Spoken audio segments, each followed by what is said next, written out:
It took a little work, but I am here. Welcome to another Retirement Readiness Thursday. Today we focus on the idea of tax planning. I have a case study for you. This particular plan might feel aggressive. They had a 10-year timeline, and we're going to show you exactly what someone could do with a 10-year plan. But what I really want to focus on, actually, I think I may not turn out perfect. What I really want to focus on today is the idea that we could have the same amount of money in one plan or another plan, and yet we can take home literally $300,000 more depending on how we set the plan up. That this is not the idea of luck, this is the idea of intentional planning, wisdom, economics, all the fun stuff that I talk about all the time. So I'm going to go ahead and I will share my screen with you, and let's go through the case study.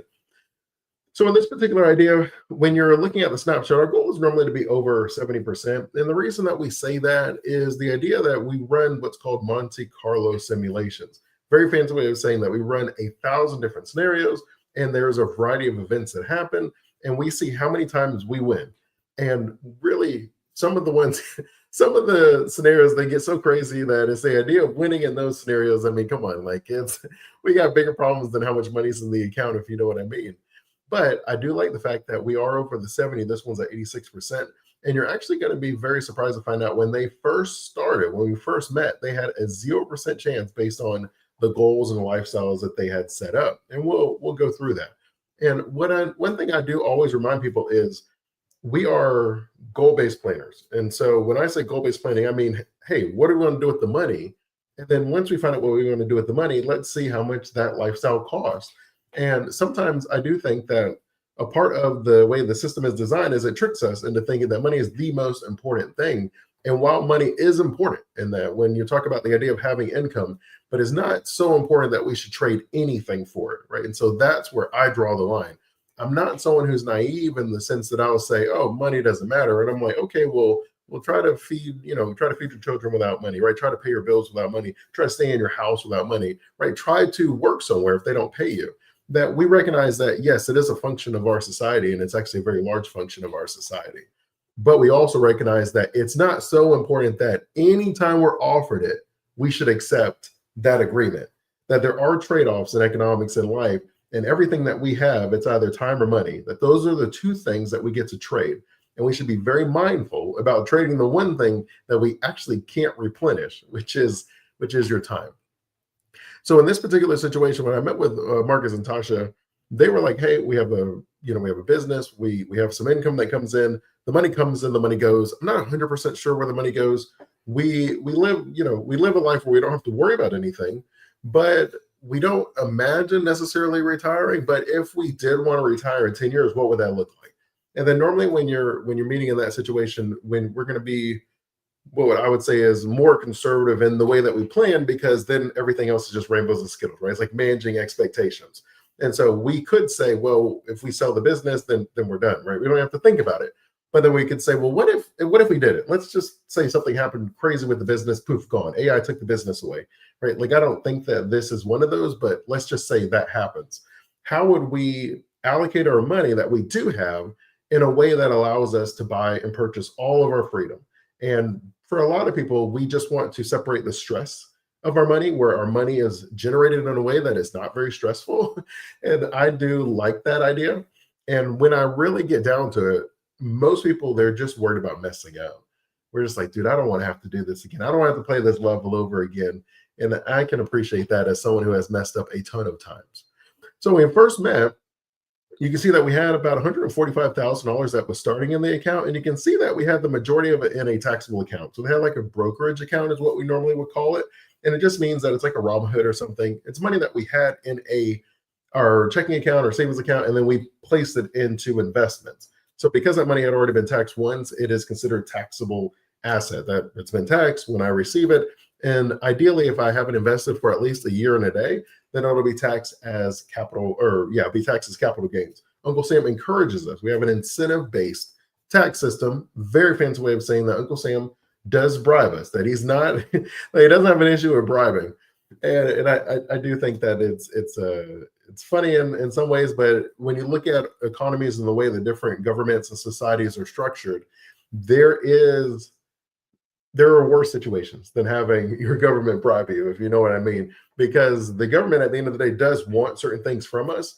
And whether it threatens us, punishes us, tries to imprison us, like things get really crazy, blackmail, threatening, that on the list of things that governments do to persuade their citizens to do things, I think giving me back some of my tax money has got to be pretty high on the list of opportunities that I would take advantage of. And so we have a lot of money that's already been taxed that's in their normal accounts. And then we have 45,000 that is tax deferred. And so tax deferred is normally going to be your 401ks, your IRAs, anything that hasn't been taxed that's tax deductible. Now I'll switch to the whiteboard real quick and I will show you kind of a couple of things. So normally when we're talking about our investments, especially from a tax perspective, we are normally going to say, all right, I have 3 buckets, and you guys know I'm almost always talking about threes. I like the number. I'm just going to be honest with you. I like the number 3. I have seen that some numbers have like symbolism. So like 3. So if you read the Bible or you go through different cultures and histories, right? Like 3, 10, 7. That these numbers have meanings outside of the idea of just the number itself. And so I do like the number 3. It just feels right. Our tax system has 3 buckets. We have our tax deferred.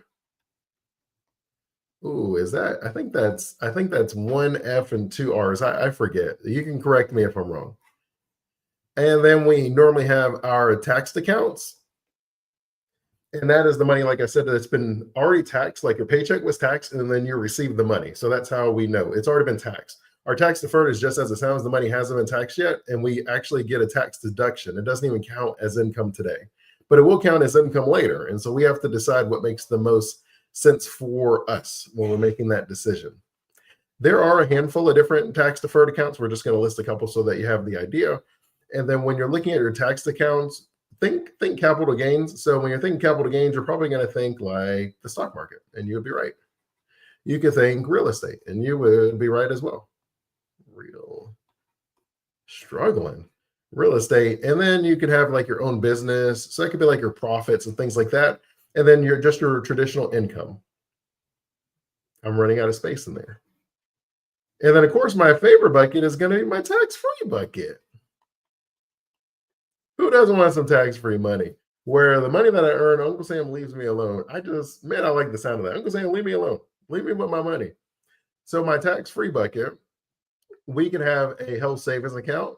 Uncle Sam understands that healthcare is a rising expense, and Uncle Sam is not, I would say he's not doing a good job of fixing the problem, because ultimately at the end of the day, the reason our healthcare expenses go up so much is because of the fact that when you and I pay it, we pay our deductible for the most part, and we don't know, or we don't care how much is billed to the insurance company, because in our mind, it's like, hey, I paid my portion, do whatever you want. And a lot of these companies, when they bill the insurance companies, if you ever have gone as a cash patient, then you already know. I have, right? I have. When I first started the business, I didn't have any money to pay for monthly health care. And so we were cash patients. And if I went in and they were like, hey, I remember I had tore my knee, of course, right? Just talk about luck. I had tore my patella tendon, that's your kneecap, right off of the bone. And they were like, hey, you need surgery. And I went to go get my MRIs just to confirm it. And they're like, okay, that'll be $4,000. And I was like, oh, I'm a cash patient. And they're like, oh, okay, then that's $400. But we don't do it. You go to this address and they're going to give you a disc, and then you bring the disc back to us and we'll upload it in the system. And I was looking around like they just said it. They just said it like, no big deal. This is everybody's knows. And I'm like, nobody knew. If you told me that if I had health insurance, you'd be like, hey, it's $4,000, but don't worry, your copay is X amount. And then you bill my insurance company. We recognize that next year when my insurance premiums go up, why did they go up? Because they were billed $4,000, and right, just high level. And so if we had a more transparent healthcare system, then I do think it would fix the cost. But Uncle Sam said, I'm not going to touch that yet, but I will at least allow you to save it on your own in a tax-free account.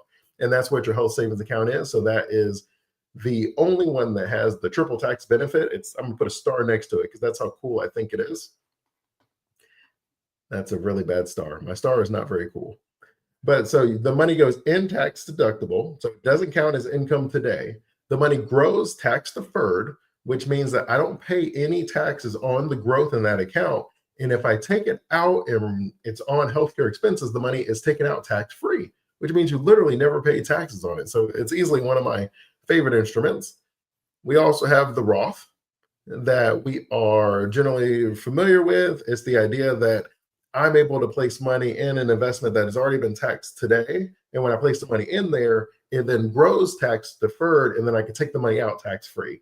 So it doesn't have all three benefits. I've placed the money in, it's already been taxed once, but it grows and I take it out in retirement tax free, which is very nice because if you put in $100 and then when you retire it's $1,000, just add zeros, right? Because you say, hey, if I put in $1 million, it grows at $10 million, that's fine, just add zeros.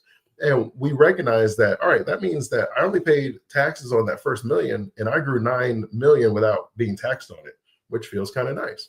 Now there are limits on the front door, but there's no limits on the back door. And I'll show you what that looks like. Uncle Sam does give us the ability to use a Roth regardless of our tax structure. And so I do like that one as well. We do have other government projects that we can invest in that Uncle Sam's willing to bribe us. And so that is like municipal bonds. So municipalities is like your city. So anytime you have your city projects, they want to do some toll roads or different things, they sell that debt, just like a U.S. Treasury. That's the federal debt.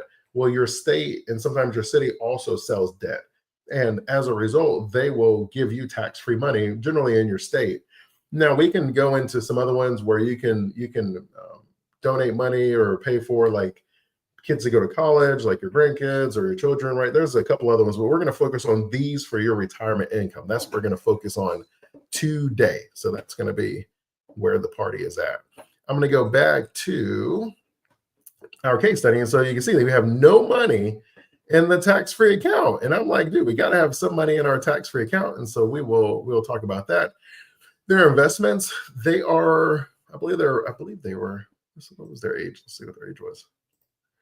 So age was around, they were 50. So 50, to be around 50 with that allocation is totally fine. It depends on your risk profile, really, when you're choosing the allocation, but you want to be comfortable with your investments in the sense that I would like to be able to sleep at night comfortably. I don't want to have to wake up and check things. I don't want to have to be watching the tickers in the morning. You definitely don't want to have to be on the phone with me 3 times a day. And so we're normally going to be saying, all right, I don't want to be stressing about it. So that's totally fine as well. When you're looking at the options that they have, remember I told you that it's like 1,000 different scenarios. We're conservative in the sense that we're assuming that both of them live to 90, but the average age in the United States is like 78 for a female and like 75 for a male. It's somewhere around there. But when it comes to a couple, if you both make it to 65, there is a 50% chance that one of you, and maybe it was higher than that. Yeah, I think it was a 50% chance that one of you will make it to 90. And so it is something that I do think is worth planning for and considering. We then have our balance sheet. And it just like you would imagine, it's a balance sheet because it balances it out. We have our assets on one side, we have our liabilities on the other side, and then we have our net worth. And then we normally will look through that. So you can see that we have in our regular bank account, we have the $80,000, which is normally assigned for me when, depending on how much your income is. If you are someone that's like, hey, Dave Ramsey told me to have an emergency fund in cash, I'm cool with that. How many months, right? And so if you're like, hey, I have 3 months, 6 months, okay, you have 12 months. I'm like, well, okay. If I see someone normally, depending on their age though, but if I see someone normally with more than a year, that normally lets me know that there's probably a little bit of discomfort investing. And right, we have different biases, and one of them is like it's called like loss aversion. Very fancy way of saying that you and I weigh a loss way more than we weigh a gain. And so if I had an investment that gained 10%, I'd feel pretty good. If I had an investment that after that then lost 5%, so I'm still up, I would feel really bad about that 5%. Like I would struggle with that. And so sometimes when you see where the money's allocated, it sometimes gives us a little bit of an idea of that, but it's not always the same. Like this one is fine based on what they make. Then we did the 45 investments. The real estate is actually their home. And then we had a little bit of credit cards, and we had the mortgage that was left. And then we had, I believe that was an automobile. And so that was right. So that ends up giving us a net worth about 400K, which is pretty nice. You can see that we're taking in all the income. So I'm not surprised that we have higher taxes. currently because we're not optimizing really in some of the ways. One of the most important things when you're thinking about retirement or even the future, because I'm definitely someone that's like, I just like the idea of separating your time from your money. It does not require you to literally retire, but I do think that we would all like the freedom to separate our time from our money, where we're able to generate multiple streams of income that doesn't require my active time. And that if we're able to purchase our time back and then put these assets to work, then that's phenomenal. There are business owners that have some of their time that they purchase back by hiring people, and they purchase their time. And so there are lots of ways to leverage our time. And so for me, when I say retirement, I'm saying separating your time from your money. That can happen at any age, and you don't have to stop working, but you do feel better about working if you catch my drift. So in this particular plan, like I said, it's about a 10-year plan. They want to retire at 60, or at least they wanted to see what would be required of them. Monthly expenses in retirement would be about $7,000. We have our healthcare expenses that's going to be estimated. We just took the national average. We have the long-term care. I like to show people the long-term care because 7 out of 10 people 65 and older will have at least one long-term care episode. And on average, it ends up being about 3 years, and it's about like $60,000 a year. It is definitely something to at least be thinking about. So whether we want to, at this particular age, around 50, it's definitely worth considering. Say, hey, I just want to see what long-term care insurance premiums will look like. Or we can self-fund, where it's like, hey, put it in the plan, and then I will have an extra money set aside.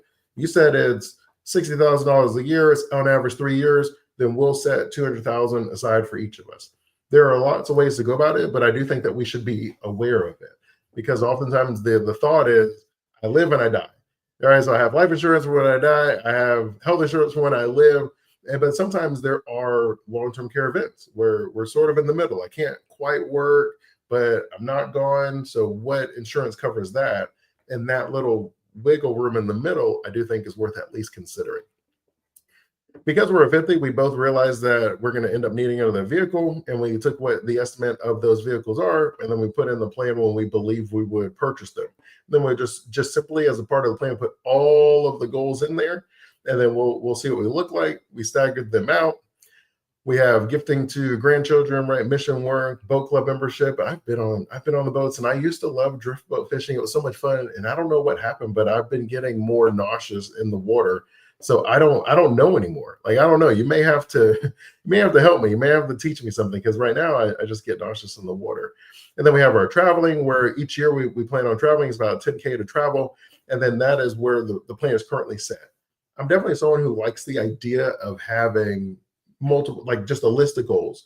And from there, you can check off one, but I also like the idea of adding one. That if you accomplish one of your goals and you check it off, or you exit out, and you feel really good, I think you should add another goal, at least by the end of the month. Ideally, I would like it to be almost immediately, where your list it stays the same. If you have 10 goals, you still have 10.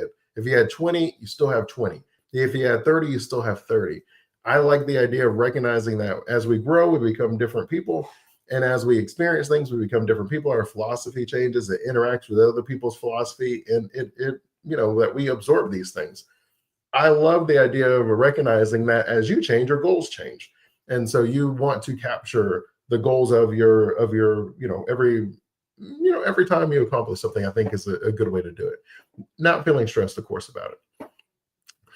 So they had their business income. So because they had their business income, they were self-employed. That meant that we were able to open up some other options, where I'll go through that in this particular case study, but it does open up other ways that you can invest, where you have what's called a solo 401k. There is simple 401ks, there's IRAs and SEP IRAs. There are other retirement plans that you and I are able to add as business owners, but they're ideally basic functions in a lot of the same ways. The big difference of a solo 401k is you get to wear the hat of the employee and the employer. So in a normal 401k, you and I know that we have a match, that we place money in, and then the company we work for places money in, and they pay the fees, and we kind of, we grow my account together. It's portable, unlike a pension. So it's portable. I get to take it with me. Right? Your pension's with the company. When you leave, then it's, it kind of is what it is. You either activate it or you lose it, or you convert it, if they allow you to do that. When you have a solo 401k, you can then place the money inside of that account as the employee up to the max. And then you can place the money inside of the account as the employer up to the max. And then you're able to really start maximizing it. So I believe it's at like 75,000 this year that you can do that. And then we have the expenses. If we're going to retire at 60, then that means we have to cover the medical expenses for that gap in between when you retire and when Medicare starts. If you normally have your insurance through your company or your work, if you retire before 65, then you won't be able to access Medicare before that. As far as their investments, you see, we basically kept it roughly the same as what they originally had, which was fine. It definitely wasn't a concern for them. A lot of business owners, right, without sounding too crazy, they tend to evaluate risk in a way where they're like, hey, what I need to do is what I need to do, kind of a feel. And it's like, if you can show me that it makes sense, then I'm normally going to be like, I can do that. So as you would imagine, someone who's like, hey, I'm on this trend where I have $150,000 set aside. If I maintain that, what would that look like? Well, that would be your current plan. That's a probability of success of 0%. So when you say, all right, well, what did you do to get them into 86% with 6 million? I'm like, well, they gave me 10 years and we got pretty aggressive with that. So we maintain all of their original goals, right? So the white lets you know that we kept it exactly as they originally wanted it. And then if you saw blue, it will let you know that we made some changes to it. And so we made small changes to the investment allocation, nothing too crazy. And then the Social Security it had for the full retirement age, and that is going to be 67. And the reason we did that is we wanted to have space to do some Roth conversions. I'm going to show you what that looks like, where you're able to save on some of the taxes, but we can be very creative in how we do that. I also like the idea of managing the income, and I'll show you that as well, because we do recognize that Medicare and different things, they look back at how much income we made over those couple look back years. And if we're able to manage our income in those years, then we won't have those extra premiums. And so I'll show you where we did that as well. For the debt proposal plan, you really have two choices. You can either do what's called so one is the snowball, and then I forget which the other one is. For me, it becomes an emotional decision because as far as the numbers, they basically do the same thing. One of them is you take whatever the smallest balance is, and then you pay that off first, and then you snowball, right? So if it was $20 a month, I pay that one off, I add $20 to the next smallest one, and you build that momentum, and it feels really good. That would normally shave off some years and save you some interest. The other option would be to go by the highest interest rate, pay that one off first, and then you work your way down to your smallest interest rate, which is normally going to be your mortgage. That works equally well. It just depends if you like to have those wins. Like if you're a checklist kind of a person, I find that paying off the smallest car, working your way up works the best. If you're someone that's like a nuts and bolts, dollar and cents kind of vibe, then I find that the efficiency, you feel that more and you enjoy that more. But it's about giving yourself that reward. Like I'm doing it the way that works for me. The tax strategy, I'll show you that. The retirement spending, we use a retirement spending smile. And all the retirement spending smile is that it's the idea that you and I, when we retire, we don't actually just spend the exact same amount like a robot every single year, that we will make some increases. Normally at the beginning of retirement, we're going to crush it. We're going to be traveling. We're going to be doing all sorts of amazing things. We're going to be taking pictures and seeing people and all this cool stuff. And then we recognize that somewhere along the way that we'll be like, you know what? I kind of got stuck in the airport a couple of times. I didn't really enjoy the trips and stuff. And that at some point we're like, all right, I'm kind of done. I'm going to volunteer locally. I'm going to hang out with my friends here. I'm going to travel with family that's kind of local. I'm not going to be doing a lot of the extra stuff anymore. And so we'll actually see a decrease in our spending around that time. And then normally it increases again around the end. And the reason it normally increases around the end is because now we have to pay for our healthcare expenses. So that one normally comes up. And so I will show you real quick what that will look like. Right. So this is the example of what a retirement spending smile will look like. Right. So we can see that as we start working our way in retirement, we spend a lot early on. We start spending a little bit less. Somewhere around the middle, we start chilling a little bit. Later on, we start having more healthcare expenses. And so we typically end up spending more. Obviously, everybody's a little different, but that's the idea that normally this is more common for the way you and I would be spending. And so we normally look at it like that. So that's what we gave them. When it comes to the tax plan, let's talk about it. So for their particular strategy, what we did is, probably should have showed you that before we came here. For their particular strategy, what we focused on was we created a solo 401k, and then they maxed it out each year. And so that ended up being, like I said, around 75,000. So they basically were putting away about 150,000 each month over a 10-year span. And that if you have 10 years, then it's more you working. If you are able to wait and start a little earlier or retire a little later, then you can have your money work a little bit longer, and then it can compound and work for you for you. That someone has to work. Either we work or the asset works. They were like, look, we know we have a late start. We have the ability. We're over 50, so we have some catch-up provisions. We also didn't know that we had a solo 401k. Let's hit the ground running. Like, we're ready to get after this. And so we're able to do that. And I believe, and I can show you what it ended up being. And so it ends up being around 142,000 a year, which is about 47% of that. Now, naturally, most business owners, entrepreneurs, they have access to more of the money, whether it's bonuses and traveling and expense reports and different things. So, but it was the amount that they wrote in their bill was like, this is what we take home, Uncle Sam. They were like, all right, so we'll do that. That was where that 48% came from.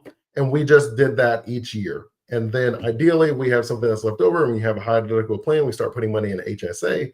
But for this one, we focused on that. Now, when you put the money in, you keep in mind that you get the tax deduction today if you leave it there, but then we're going to have ordinary income tax in retirement. And so that's why it does matter. Normally, if you're someone who is leaning towards a tax deferred account, your belief is that I will have more income now than later. Because the goal is to give yourself the taxes whenever you have the smallest amount of income. This would mean that everything inside of here is going to be taxed as ordinary income, which is just your normal tax rates. So that means that if I'm going to defer my taxes in the future, I have to believe that my taxes will be lower in the future. Otherwise, it's a bad strategy. And so that means that I would have to believe that my income today is going to be taxed higher than my income in the future. So I will defer that tax until later on. But remember, that is a debt, just like a credit card debt, just like a mortgage debt. That is a debt to Uncle Sam, right? That's a debt to the government. And so we have to decide how long we want to be in a relationship with Uncle Sam. If you believe that you will have more income later, then that would be someone that would say, I want to pay taxes today. And so that way, when I have my more income later, I will have less taxes then. But this is the later. So for some people, it's like, well, I'm a doctor, I'm a lawyer, I'm crushing I trade on the stock market. I make so much money now. When I retire, I'm pretty confident that I'm going to, actually I flipped that one up. So it'd be the opposite, right? I have more income later. So this one is like, would be, sometimes I find that public sector workers where the salary now is kind of low, right? Generally speaking, government employees, their salary typically ends up being a little bit lower, but they normally have something where it stacks up with a pension or Social Security and different retirements where they're like, I'm actually going to live pretty nice in retirement. I'm going to have a pretty good amount of income streams coming in. If that is the case, we'll say, all right, well, then let's go ahead and start paying the taxes today. And then in retirement, you only got to think about it. Because one of the things that we don't think about as often is twofold when your money's in a tax deferred account. Number one is, of course, RMDs, required minimum distributions, where Uncle Sam is like, look, 73, tired of waiting. I'm going to need you to start paying me some tax revenue. And then number two would be the estate. When the money is in a tax deferred account, we recognize that if it's passed forward inheritance, that there's different rules. If it's to a spouse, they can roll it into their own. They have a lot more flexibility. If it's to someone other than your spouse, then they normally have maybe like 10 years. And depending on how large it is, that could be a pretty large tax bill for them because you haven't paid taxes. Uncle Sam's not going to give them forever to be able to kind of spread it out. You have a lot more flexibility now. That is why we end up doing those Roth conversions. Oh, I forgot the tax. So the tax is normally going to be at capital gains. The way Uncle Sam looks at that is he's like, dude, you already paid taxes on it once. And I like that you're investing the money in the economy to help it grow. And because of that, I'm going to give you a much more favorable capital gains rate, which is typically half of what your ordinary income taxes are. All right. So if your ordinary income, so for most of Americans, it's going to be about 15% for capital gains. Some will be at 10, well, some will even be at 0. But for most of them, it's around that 15%. And so we recognize that it's a much more favorable tax rate. And then you have those options available. That the income that you can receive the same amount of income, but depending on which one of these buckets it comes from, it does impact really how much of the money that you actually get to keep, right? So that's something that we'll normally be thinking about. So I'll come back to Marcus and Tasha, and I'll show you what we did with them now that you have that background information. So for Marcus and Tasha, the idea was, all right, if we're going to place all this money in a tax deferred account, then we're going to be saying that we believe our income is higher today than it'll be in retirement. But then when you're looking at the numbers, like, well, but we're going to have, if we just invest the money and we maintain this for 10 years, we're going to have a lot of money that's set aside, RMDs and different things. You may actually have more income in retirement than you originally thought. And so they're like, okay, based off of that, we would normally start doing Roth conversions. So if we're saying, I got 10 years, I'm placing the money in, Uncle Sam, and the way I'll show you, like the way a backdoor Roth would work, and there's a couple of different ways to do it. But for the simplest way, the way the backdoor Roth works is I place my money inside of my 401k. And recognize that that is tax deferred. So I didn't pay taxes on that today. No taxes. I then do what's called a conversion. It just means that I pay the taxes now. So the money was in the 401k and you pay the taxes on it. So now it's no longer a tax deferred account because you have now paid the taxes. And then what do you do after you convert it? You now place it inside of a Roth, right? So now it's in your tax-free bucket. And that money is now able to grow tax-free. And you don't pay taxes on it again. Now you don't have RMDs. You have no more of those restrictions, no more of those rules. The money's just there. You don't have to think about it in retirement. Tax-free money, no rules, no required minimum distributions. I can pass it on. My inheritance, no one has to pay taxes on that. But you do have to pay taxes on the year you do the conversion. Now, the way we would normally do it is, well, we'll say it's like $1 million to make my life easy. What we could do is we could say, hey, we got 10 years. So let's do 100K conversion each year. Now we'll look at the math to see what the actual number is as far as what makes the most sense. Like we'll look at the tax bracket and we'll see how much income it makes sense for each year. But the idea is, well, what if I do this conversion each year? So maybe if I did the $1 million in retirement, I would have been taxed at 37% because the amount was so much, I would have been taxed at the highest rate. But if I spread it out, what if I would have been able to keep it at 22%? Because I was able to spread it out. So I'm paying a lower amount of tax, right? That's the idea of Roth conversions, where on one end you're thinking, well, why would I increase my taxes today? And if you think of it from a debt that you owe Uncle Sam, it's not a question of whether I'm increasing my taxes today. It's a question of how much do I have to pay Uncle Sam back as my debtor? If I do a Roth conversion this year, yes, you will pay taxes on that conversion this year. But it's not that you were never going to pay taxes on that amount. You're going to pay Uncle Sam something. The question is whether I was going to pay Uncle Sam 22% or 37%.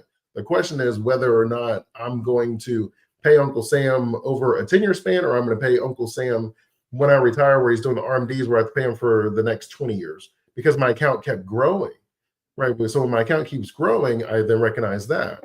And so that's really a more accurate way to think about it. And so when you look at this, what we're basically saying is the proposed strategy resulted in about $4 million more in adjusted ending assets, and that they were able to save about $400,000 in taxes. And then they were able to take out about 1.2 million less from withdrawals from their accounts. And the reason you're able to end up saving not only on taxes, but you have more money in your account is because, remember, if you're paying taxes on something, let's say your lifestyle, make math easy for me, is $100,000 every single year. Well, if you plan on being taxed at 20%, then you have to take out the 20% as well, because you got to pay Uncle Sam his taxes. And so if you continue to have to take out that extra amount to go towards Uncle Sam's taxes, right? We're then increasing the amount that we're taking out, which is then impacting the taxes. So you're just like, man, that doesn't feel right. But we recognize that that is what it is. If I owe Uncle Sam taxes, I can't just take out the money for me. I have to take out the money for him.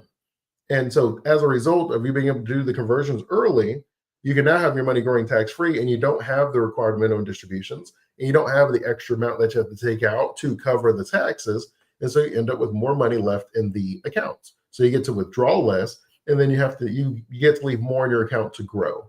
And so that's what we're able to do for this particular plan. And that is how we got to the 86%. The last thing that we normally like to do is we call it a stress test. And I do have, if you were to go to happyretire.com, yeah, if you go to happyretire.com, I do have where I share some Excels where you can kind of run the numbers as well. But all we do with the stress test is we say, what happens to my success rate if the market drops by 20% immediately? They call it sequence of returns. What happens if taxes go up by 20%? Right? We're being very aggressive in our preparation. But maybe it happens, maybe it doesn't. I don't know. The U.S. is always never ceases to surprise me. And then we have Social Security is reduced by 20%, which is, some people are wondering that right now as the government shutdown continues. We know that the money that the government makes, it's about 70 cents on the dollar is what they generally can pay. And then if the surplus runs out, then your Social Security benefits will be cut by like 30%. And so, right, it's like, hey, well, what would happen if it was the 20%? Let's just say that. If inflation was a little bit higher, if asset return was a little bit lower, if healthcare expenses were higher, and if we lived an extra 5 years, what would that do to my retirement? And then we stress test and see which ones end up being the lowest and whether or not we're concerned in the way that we should adjust and compensate the plan in some way to deal with that. And so that's normally how we'll end up doing that. So hopefully that makes sense for you. As always, I'm thankful for the time that we have together. I'm Dre Griggs, founder of Obsidian Wisdom, and I hope you have a great rest of your day.